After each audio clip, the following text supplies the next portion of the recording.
КСР тұсында ұзақ уақыт бойы көптеген адамның өмірін жалмаған ауған соғысы болды. Әскери құрылымы құрыштай қуатты КСР бұл соғыста жеңімпаз атанбаса да, 10 жыл өз әскерін Ауғанстан территориясында ұстады.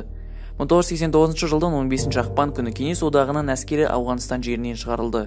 Міне содан бері 30 жыл өте шығыпты. 10 жылға созылған сол соғыстың жарасы әлі де жазылар емес. Бүгінгі қонағымыз сол кезеңді басынан кешірген шекарашы Мұхаммедқалиев Қайрат. Мен қасымдағы Андрей Гундиенков деген жігіт екеумізге іс сапарға барасыздар, сіздерге 2 сағат уақыт деп дайындалуға уақыт берді. Бізге Алматыдан шығарып салғанда азаматтық киімдегі бір адам, сіздер Кеңестер одағы өкіметінің бір үлкен тапсырмасын орындауға бара жатырсыздар деп айтты. Жалпы біз қайда баратынымызды білген жоқпыз. Кейіннен белгілі болғаны, бізді Пиянж деген өзеннің қасына әкеп түсірді. Сол жерде біз үнемі жүрген жерде қайда барсақ та қарумен жүрдік. Сол жерде 2-3 күн күтіп жатып, бізді Пиянж өзені арқылы арғы бетке өткізді. Бүкіл колоннаны сол жерде Кеңестер одағының шектелген контингенті деп аталатын үлкен база бар екен, тастан қаланған. Әскери ұшақтар, маневр дейді, сондай техниканың барлық түрі бар екен. Сол жерде біз тағы да бір айдай уақыт бейімделу шараларын өттік. Содан кейін бізді тікұшақпен шатқалды таулы жерге апарып қондырды. Сол жақта бізге берілген тапсырма, бір жағы терең шыңырау құз, сол шыңырау құздан күні түні қандай да жаңағы Пакистаннан келетін қару-жарақ өтеді деген сондай тұспал бар екен. Біздің мақсатымыз ешкімді өткізбеу. Қалған жағымызды 3 жағынан өзімізді күзетіп жатамыз. Шатқал жақтан ешкім келе алмайды деп есептелген. Сол жерде қызметімізді өтіп жаттық. Біз ұйықтамайтынбыз, себебі шатқалға 5 минут 10 минут сайын біз оқ атып тұруымыз керек. Белгілі уақытта белгілі бір адамдар. Сол себептен күндіз ұйықтаймыз.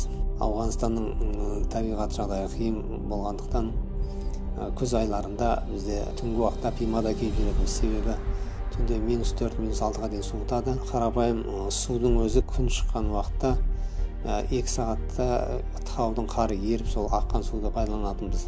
Жуынуға да, ішуге де.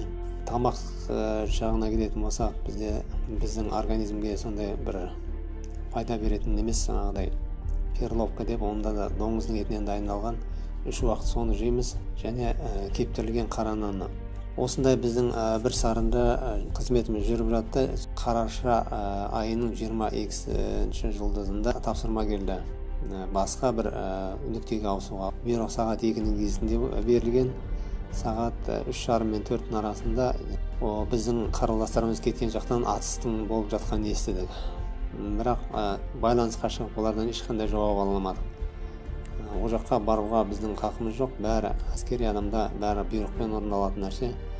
Белгілі болғаны 1,5-2 сағат өткеннен кейін бір әскеріміз жаралы және командирін сүйреп қайтып келді. Айтуынша, олар күтпеген жерден оларға тұтқиылдан шабуыл жасалған, жан-жағынан қоршалған, қалтарысы жатып атса керек. Содан біз о жақта көп бөгелмедік, себебі біздің әскеріміздің қатары сирегеннен кейін олар бізді апарып басқа жаққа қоспайды. Бізді қайтадан таратып, өзімнің бұрынғы қызмет жасаған Алтынкөл шекара жасағында қалған уақытымда әскери қызметімді өтеп қайттым. Менің өкінішке орай, менің қасымдағы Андрей Гундиенков деген жолдасым октябрь айында қайтуға бұйрық шығатын болса, ол ноябрь айында қайтыс болып отыр ғой сонда. Жалпы енді осы соғысқа қарап отырсам, біз шекара әскері ретінде о жаққа бармауымыз керек еді. Біріншіден, шекара әскері ол шекараны ғана күзету керек. Екіншіден, әрине басқа жердің аумағына барып соғысу қашанда әділетсіз. Жалпы соғыс атауының өзі әділетсіз, себебі ол қарапайым әскер. Сол жерде қаза тауып жатса, ата-анасы үшін, мысалы, туған жақындар үшін бәрі қасірет қой. Ал билік басында отырған адамдарға келіп кетері қанша одан. Сол тұрғыдан мен қандай да болса соғысты құптамаймын. Біздің де елімізде бейбітшілік, тыныштық болсын, еліміз аман, жұртымыз тыныш болсын.